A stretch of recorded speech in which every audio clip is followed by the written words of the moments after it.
శుక్లాంబరధరం దేవం తం సూర్యం ప్రణమామ్యహం.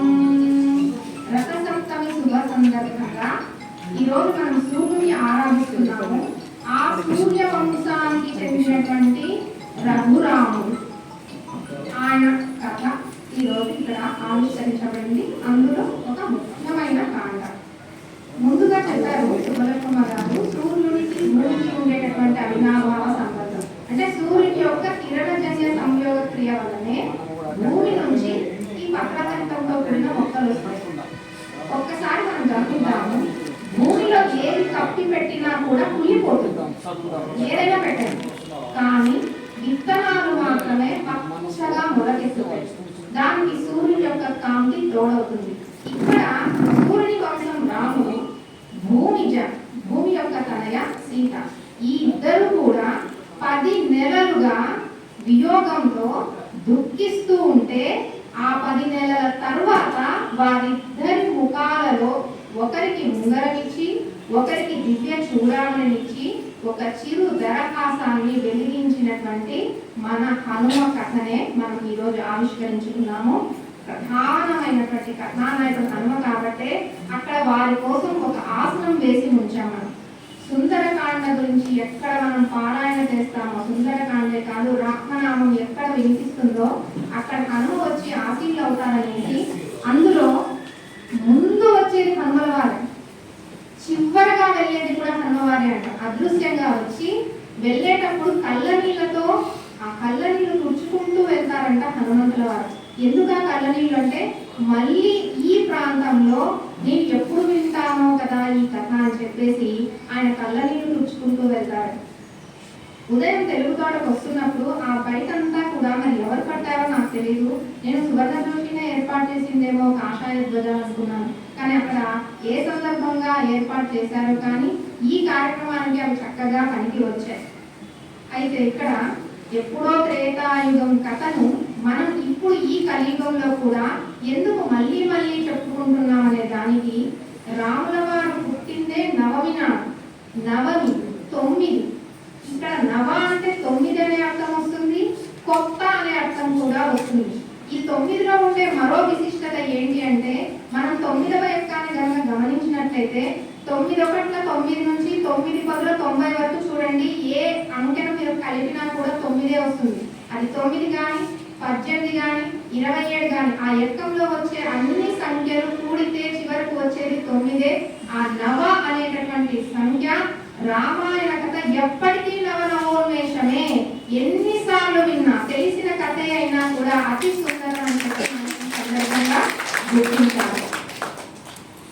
మనం తెలుసు, సుందరకాండలో మనం ప్రస్తావించుకునేటటువంటి అంశం సుందరే సుందరో రామ, సుందరే సుందరీ కథ, సుందరే సుందరీ సీత, సుందరే సుందరం వనం, సుందరే సుందరం కావ్యం, సుందరే సుందరీ కవి, సుందరే సుందరం మంత్రం, సుందరే కిమ్న సుందరం. అంతా సుందరమే, సర్వం సుందరమే. ఎందుకు సుందరం సుందరం అని ఇన్నిసార్లు చెప్తున్నారు అంటే, మనిషి జీవితం భయం లేనప్పుడే సుందరంగా ఉంటుంది. అయితే మనిషి ఎప్పుడు ఒక భయంతో కుమిలిపోతూ ఉంటాడు. ఆ భయాలలోకెల్లా అతి భయంకరమైనది ఏది అంటే మరణ భయం. ఆ మరణ భయాన్ని తొలగించేవాడే మన కథానాయకుడు. అంటే ఈ సుందరకాండలో ప్రధాన నాయకుడు హనుమ. ఎలా, ఎన్నిసార్లు తొలగించాడంటే, మనం రామాయణ కథను బాగా గమనించినట్లయితే ఎక్కడెక్కడ ఈయన ఆ మృత్యు బాధను తొలగించాడో గనక మనము ఒక్కసారి పరిశీలిస్తే, ఋష్యముఖ పర్వతం మీద తలదాచుకున్నటువంటి సుగ్రీవుడు వారి వల్ల భయపడుతూ ఉన్నాడు. వాళ్ళు ఎప్పుడోసారి నన్ను చంపేస్తాడు అనేటటువంటి భయం. ఆ భయాన్ని ఎలా పోగొట్టాడు హనుమ అంటే, వచ్చిన రామలక్ష్మణుల దగ్గరికి వెళ్ళి చక్కగా మాట్లాడి వాళ్ళ వల్ల ఏ భయము లేదని చెప్పి తెలుసుకున్న తర్వాత తన భుజాల మీదకి ఎక్కించుకొని తీసుకొని వచ్చాడు. తద్వారా సుగ్రీవునికి ఏ భార్య బిడ్డల్ని దూరం చేసుకున్నాడో, ఏ రాజ్యాన్ని ఆసనాన్ని దూరం చేసుకున్నాడో అవన్నీ కూడా దక్కాయి. వారి వల్ల మృత్యు బాధ తొలగింది. అది మొదటి సంఘటన. తర్వాత నెల రోజుల గడువు అయిపోయింది. దిక్కుదోసలేదు వానర సేనకు, అంటే దక్షిణ దిక్కుకు వచ్చిన వాళ్ళకి. ఏమని చెప్పాలి రావణ దగ్గరికి వెళ్ళి? అప్పటికే మిగతా వాళ్ళు సీతమ్మ జాడ తెలియలేదని చెప్పారు. ఇక మిగిలింది వీళ్ళే. సముద్రం అడ్డంగా ఉంది.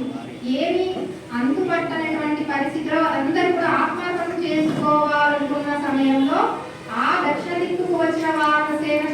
చేసుకోకుండా ఉండేందుకు హనుమ సముద్ర లంఘనానికి పూనుకొని వారిని మృత్యు బాధ నుంచి తప్పించాడు. కాబట్టి ఇది రెండవ సంఘటన. ఇక మూడవ సంఘటన, సీతమ్మ రాక్షసులు పెట్టుకున్నటువంటి బాధను తట్టుకోలేక రావణుడు 2 నెలల గడువు విధిస్తే ఆ బాధతో ఇక ప్రాణాలను వదిలేయాలని చెప్పి తన కేశ పాసంతో ఆమె ఉరి వేసుకోవడానికి ప్రయత్నిస్తున్న సమయంలో రామకథ గానాన్ని వినిపించి ఆమెను ఆ మృత్యు బాధ నుంచి తప్పించాడు. ఇది మూడవ సంఘటన. ఆ తర్వాత యుద్ధంలో కోట్ల వానర మూకలు బ్రహ్మాస్త్ర ప్రభావానికి ప్రాణాలు కోల్పోయినప్పుడు సంజీవని పర్వతాన్ని తీసుకొచ్చి వాళ్ళందరినీ బ్రతికించాడు హనుమంతుల వారు. ఇది నాలుగవది. తర్వాత చివరిగా అక్కడ భరతుడు వేచి ఉన్నాడు నంది గ్రామంలో. వనవాస దీక్ష పూర్తి అయిన తర్వాత ఒక్క క్షణం ఆలస్యమైనా కూడా నేను అగ్నికి ఆహుతైపోతానని చెప్పాడు. కాబట్టి రాముల వారు వెంటనే పంపించారు, మేము వస్తున్నామనే మాట చెప్పండి. కాబట్టి ఆయన వాయు మనోవేగాలతో అక్కడికి చేరుకొని నాయన నువ్వేం చేసుకోవద్దు, వాళ్ళు వస్తున్నారని చెప్పి ఆ వార్తను శుభవార్తను అందించి భరతుడు ఏ అఘాయిత్యం చేసుకోకుండా కాపాడాడు. కాబట్టి ఎందుకు సుందరకాండ పారాయణం చెయ్యాలి అంటే మనం ఎప్పుడు భయపడేటటువంటి ఆ మరణ భయాన్ని మనం తప్పించుకొని ఎంత సుందరంగా ఉంటామో ఇది మనకు ఈ కాండ ఈ రకంగా తెలుపుతుంది. సరే, ఇంతమంది కోసం ఇన్ని చేశాడు కదా, మరి హనుమ తన కోసం ఏమైనా చేసుకుంటాడంటే ఎప్పుడు ఏమీ చేసుకోలేదు. ఆయన గొప్ప కార్య సాధకుడు. మనకు ఒక భర్తృహర సుభాషితంలో ఉంటుంది, ఒకచో నేరు బహుబలించు ఒకచో నొప్పారు పూసెజ్జపై అని చెప్పి, లెక్కకు రాని 7 కార్య సాధకుడు దుఃఖంబులు సుఖంబులు మధ్య అని చెప్పి మనకు ఆ సుభాషిత వాక్యం. ఇక్కడ కూడా హనుమంతుడే. సముద్ర లంఘనం 100 యోజనాలు, చాలా ప్రయాస, శారీరక శ్రమ. మరి ఆయన ఎక్కడైనా ఆతిథ్యం తీసుకున్నాడా, ఆకలి తీర్చుకున్నాడా? లేదు. మైనాకుడు వచ్చి ఆతిథ్యం ఇస్తానన్నా వద్దన్నాడు. ఎందుకు? రామబాణంలాగా దూసుకుపోతున్నాడు కాబట్టి రామబాణానికి మధ్యలో బ్రేక్ అనేది ఉండదు. చేతితో తాకి తీసుకున్నట్టే భావించమని చెప్పి వెళ్ళిపోతాడు.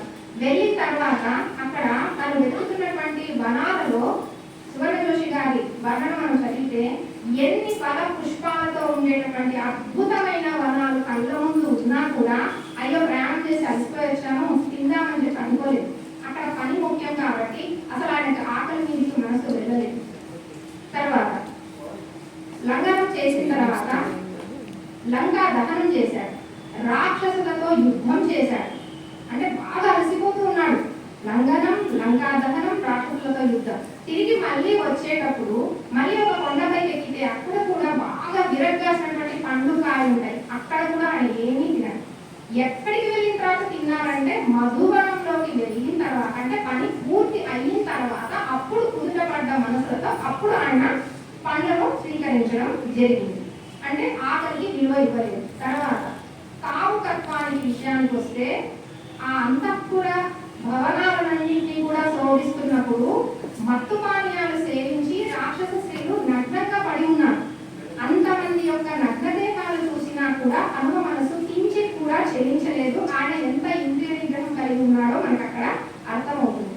బ్రహ్మాస్త్రానికి లొంగిపోయినట్టుగా ఎందుకు అతను అలా ప్రవర్తించాడు అంటే రావణుని సభ ఎలా ఉంది, అతని దగ్గర ఉన్న అనుచరగణం ఏంటి, ఆ మంత్రిగణం ఏంటి, ఈ వివరాలన్నీ సేకరించడం కోసము ఆయన ఆ విధంగా ప్రవర్తించాడు.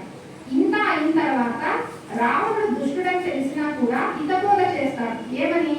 నువ్వు ఒక్కసారి నీ వరాన్ని గుర్తు తెచ్చుకో, నీకు ఎవరి వల్ల మరణం లేదో అవన్నీ చెప్తూ మిగిలింది నరులు వానరులు, రాముడు నరుడు, మేమంతా వానరులము, నీకు ప్రమాదం రాబోతుంది అని చెప్పి చక్కగా హితబోధ చేస్తాడు. కానీ ఏది రాముడు వినిపించుకోడు.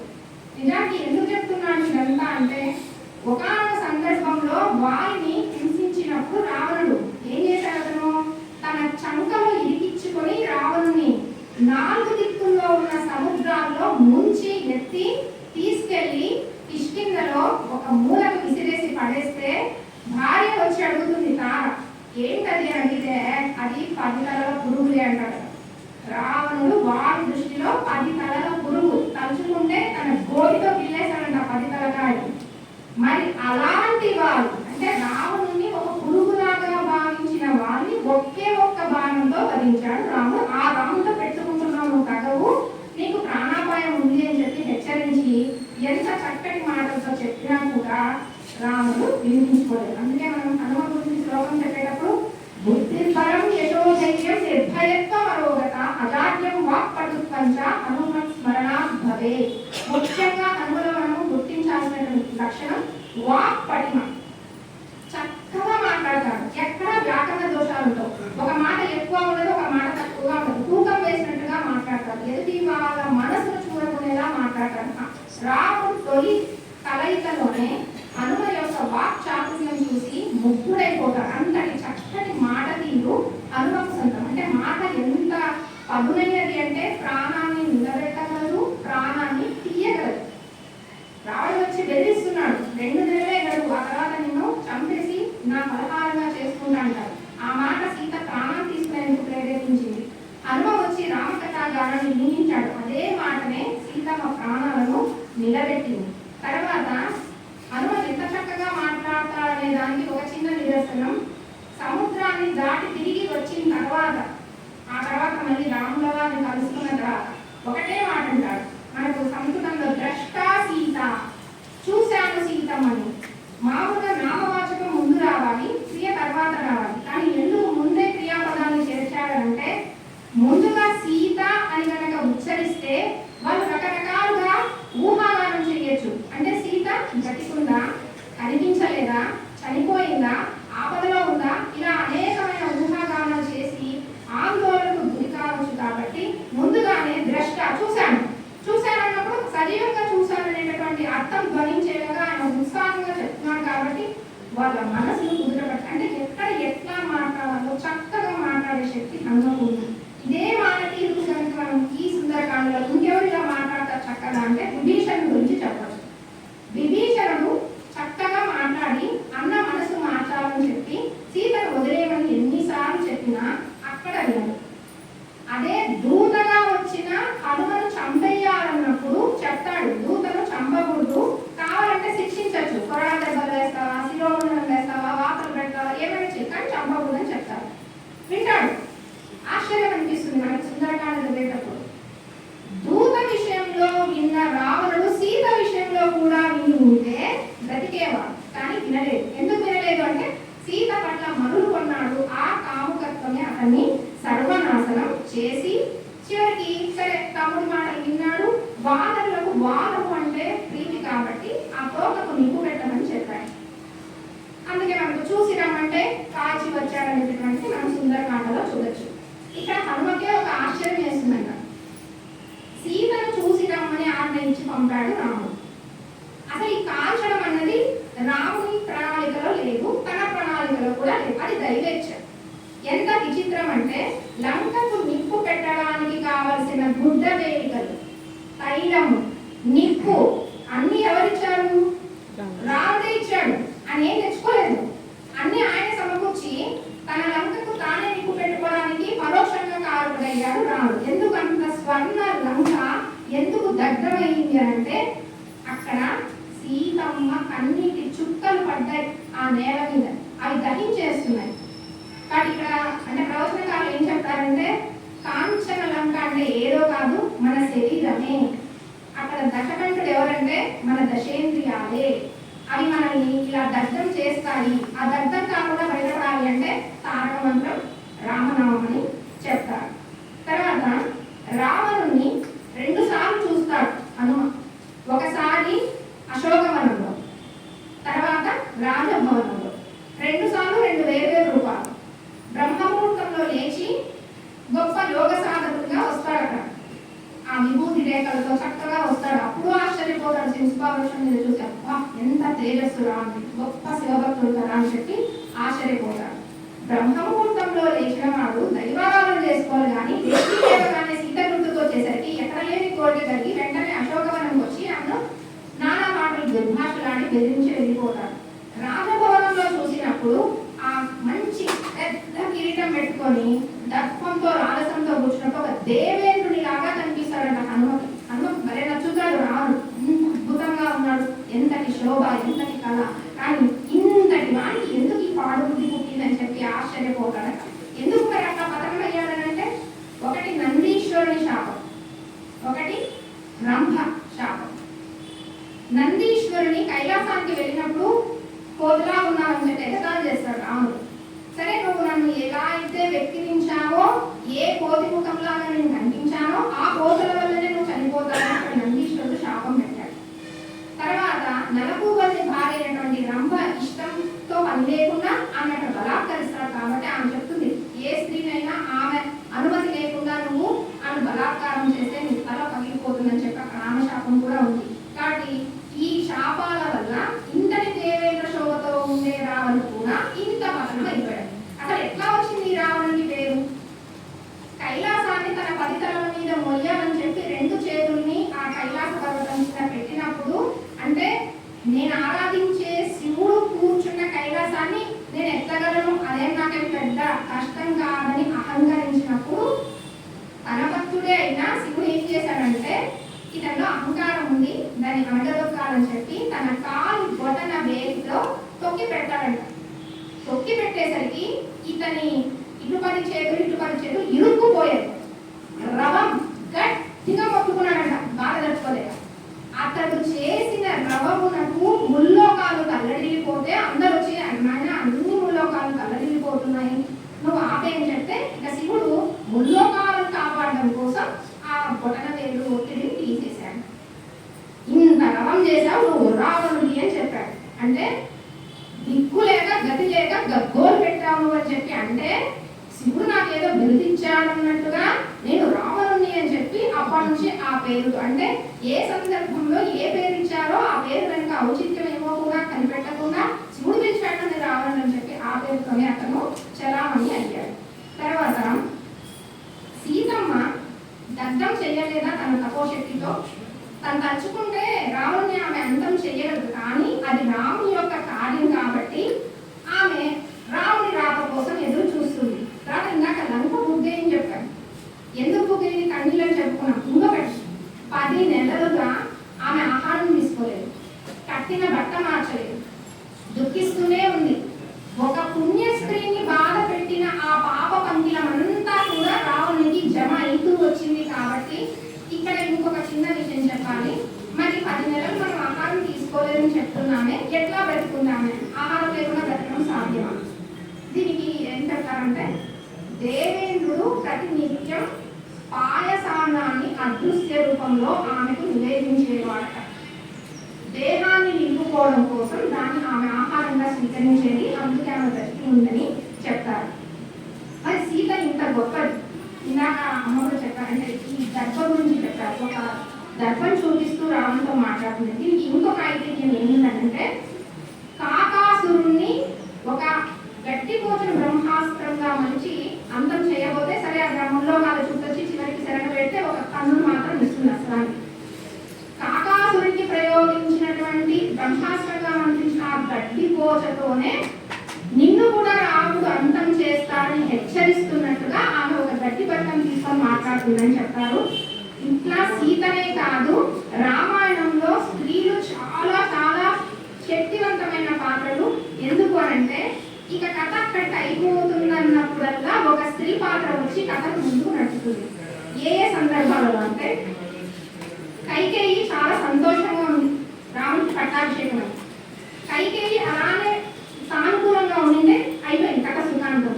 కానీ అక్కడ మలుపు తిరిగింది ఎవరనంటే మందర వచ్చి కథ మలుపు తిప్పింది.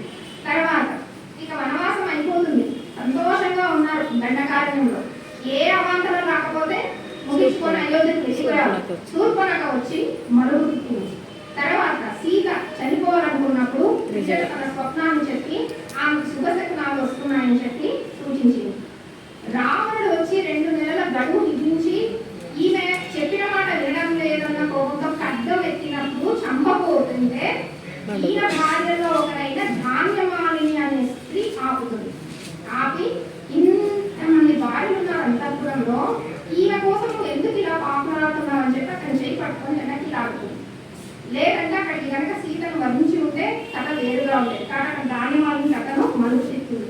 తర్వాత యుద్ధం జరుగుతున్న సందర్భంలో స్పృహతప్పిన రామలక్ష్మణుని చూపించాలని చెప్పి పుష్పక విమానంలో సీతను తీసుకెళ్ళి, అయిపోయింది రామలక్ష్మణుడు చనిపోయినారు, నీకు ఇంకా వేరే మార్గం లేదు, రాముని పెళ్లి చేసుకోవడం ఒకటే దారి అని చెప్పినప్పుడు ఆమె కుమిలిపోతూ ఏడుస్తుంది, గుండెలు బద్దలైతాయి. ఆ సమయంలో విభీషణుడి భార్య అయిన సరమ నిజంగా ఒకవేళ జరిగి ఉంటే పుష్పక విమానంలో అసలు నువ్వు ఎక్కేదానివే కాదు. ఎందుకనంటే మాంగళ్యం లేనటువంటి స్త్రీకి పుష్పక విమానంలో అడుగు పెట్టేటటువంటి అవకాశం ఉండదని చెప్పి ఆ రకంగా కూడా ఆమె కథను మలుపు తిప్పుతుంది. లేదు అంటే ఆమె గుండె ఆగిపోయేదేమో రామవారి ప్రాణం ఇచ్చాడు. కాబట్టి ప్రతి సందర్భంలో స్త్రీమూర్తులు వచ్చి కథను మలుపు తిప్పడం మనము గమనించవచ్చు. ఏదేమైనా మన ఇతిహాసాలు, మన పురాణాలు, మన వేదాలు అంతిమంగా చెప్పేది ఒకటే, ఎవరిని నొప్పించద్దు, వీలైతే ఇతరులకు ఉపకారం చేయమని. ఈ ఉపకారానికి సంబంధించి మన సుందరకాండలో 2 సందర్భాలు వస్తాయి. ఒకటి, మైనాకు ఎందుకు ఆతిథ్యం ఇవ్వాలి, మైనాకుకి ఆతిథ్యం ఇవ్వమని సాగరుడు ఎందుకు చెప్పాడు. సగర చక్రవర్తి కుమారులు గోతులు తవ్వితే నీళ్లతో నిండి సాగరం ఏర్పడింది. కాబట్టి సాగరం ఏర్పడడానికి కారణం ఇక్ష్వాకు వంశం. కాబట్టి ఆ ఇక్ష్వాకు వంశ కుల నిలబడిన రాముని కార్యాన్ని వెళ్తున్న నన్నుకు సహాయం చేయమని చెప్పి పరోపకారం, తను పొందిన ఉపకారానికి ప్రతిఫలంగా సాగరు మైనాకుని వెళ్ళమని చెప్పాడు. సరే చెప్పాడు. మైనాకు ఎందుకు వెళ్ళాడు? ఒకప్పుడు పర్వతాలకు రెక్కలుండే ఇంద్రుడు అధ్వాయుతంతో తెగ్గొడుతున్నప్పుడు మైనాకుని కాపాడతాడు. ఎవరు? వాయుదేవుడు కాపాడి సముద్రంలో దాచిపెడతాడు. వాయుదేవుడి కుమారుడు హనుమ. హనుమకు ఉపకారం చేయాలంటే ఇది మనకి ఏం నేర్పిస్తుందంటే, చేసిన మేలు ఎప్పటికీ మర్చిపోవద్దు, వీలైతే ఇతరులకు సహాయం చేయమని చెప్పి. ఇట్లా అంటే మొత్తానికి నేను చివరిగా చెప్పేది ఏంటంటే, రామాయణాన్ని ఒక మత గ్రంథంగా కాదు, మనం కనుక ప్రతి సన్నివేశాన్ని తరచి చూస్తే ఇది ఒక పర్సనల్ డెవలప్మెంట్ కి సంబంధించిన ఒక పుస్తకం. ఇది మనో వికాసాన్ని కలిగించేటటువంటి, ఒక వ్యక్తిత్వ వికాసాన్ని కలిగించేది, మనలో సానుకూల దృక్పథాన్ని పెంపొందించేది, మనలో స్వయం సంభాషణ చేసుకొని ఆత్మ పరిశీలన చేసుకోవడానికి. హనుమ ఎన్నిసార్లు ఆత్మ పరిశీలన చేసుకుంటాడు? నేను కనిపెట్టకపోతే ఏమవుతుంది? చాలా ప్రశ్నలు వేసుకుంటాడు. తొందరపడి అగ్ని పెట్టేస్తాడు మంటకి. అయ్యో ఈ అగ్నిలో సీతమ్మ ఏమన్నా అయ్యింటే తర్వాత ఏం జరగబోయేదని చెప్పి మళ్ళీ ఆత్మ పరిశీలన చేస్తున్నాడు. సీతమ్మ ఏమి కాదు, ముందు కాదు, ఆమె ఒక అగ్నిపుడు, ఆమె ఒక వెలుగుతున్న జ్యోతి, ఆమె అగ్నికి ఏం కాదు. ఆమె ప్రార్థించినందుకే హనుమకు తోకకు ఒక చిన్న గొప్ప కూడా రాలేదు. కాబట్టి ఇట్లా పరస్పరం మనం అంచనా చేసుకుంటూ పోతే ఎన్ని విలువైన అంశాలు ఉన్నాయి. నాకు తెలిసిన కొన్ని విషయాలు మీతో పంచుకునే అవకాశం ఇచ్చినందుకు ధన్యవాదాలు చెప్తూ, సువర్ణ చూసి రాసినటువంటి ఈ సుందరకాండ చాలా సులభంగా హై స్కూల్ పిల్లలు చక్కగా చదివి అర్థం చేసుకునే సులభ వచన శైలిలో చక్కని కథ ఇది. ఇక్కడ ఎక్కువగా ఉపాధ్యాయులు ఉన్నారు కాబట్టి మీ పాఠశాలలో నాకు 10th క్లాస్ ఎలాగో రామాయణం ఉపవాచకం, దీన్ని కూడా వాళ్ళ చేత ఒకసారి మళ్ళీ చదివించి ఇందులో ఒక ధర్మ సూచనలను వాళ్ళకి తెలిసే ప్రయత్నం చేస్తారని ఆశిస్తూ నాకు ఇచ్చిన అవకాశాన్ని